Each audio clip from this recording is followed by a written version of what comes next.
10ാം തവണയും ബീഹാർ മുഖ്യമന്ത്രിയായി നിതീഷ് കുമാർ സത്യപ്രതിജ്ഞ ചെയ്ത് അധികാരമേറ്റിരിക്കുകയാണ്. ഏറ്റവും കൂടുതൽ തവണ ഒരു സംസ്ഥാനത്തിന്റെ മുഖ്യമന്ത്രിയായ ആദ്യ നേതാവ് കൂടിയാണ് നിതീഷ് കുമാർ. 10 തവണ ഒരു സംസ്ഥാനത്തിന്റെ മുഖ്യമന്ത്രി പദവി വഹിച്ച റെക്കോർഡും അദ്ദേഹത്തിന് സ്വന്തം. മുഖ്യമന്ത്രി എന്ന നിലയിൽ അദ്ദേഹത്തിന്റെ ശമ്പളം എത്രയെന്നറിയാമോ?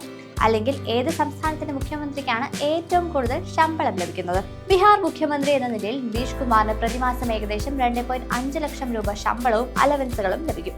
എന്നിരുന്നാലും ഇത് അടിസ്ഥാന ശമ്പളമല്ല, മറ്റു കാര്യങ്ങളും ഉൾപ്പെടുന്നു. ഉദാഹരണത്തിന് ഔദ്യോഗിക വസതി, സർക്കാർ വാഹനവും ഡ്രൈവറും, യാത്രാ അലവൻസ്, ഇസഡ് സുരക്ഷ, മെഡിക്കൽ സൗകര്യങ്ങൾ, പെൻഷൻ, MLA അലവൻസ് തുടങ്ങിയ സൗകര്യങ്ങളും ലഭിക്കുന്നു. 28 സംസ്ഥാനങ്ങളിലെ മുഖ്യമന്ത്രിമാരുടെ ശമ്പളം ഒരുപോലെയല്ല.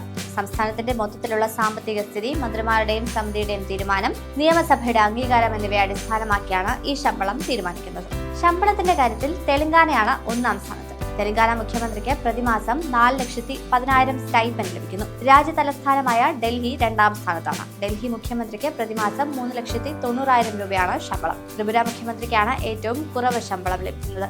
1,05,500 ആണ് ഈ വടക്ക് കിഴക്കൻ സംസ്ഥാനത്തിലെ മുഖ്യമന്ത്രിയുടെ ശമ്പളം. 1,85,000 രൂപയാണ് കേരള മുഖ്യമന്ത്രിയുടെ പ്രതിമാസ ശമ്പളം. തെലങ്കാന, ഡൽഹി, ഉത്തർപ്രദേശ് തുടങ്ങിയ ചുരുക്കം ചില സംസ്ഥാനങ്ങളിൽ മാത്രമാണ് മുഖ്യമന്ത്രിയുടെ ശമ്പളം ഗവർണറേക്കാൾ കൂടുതലുള്ളത്.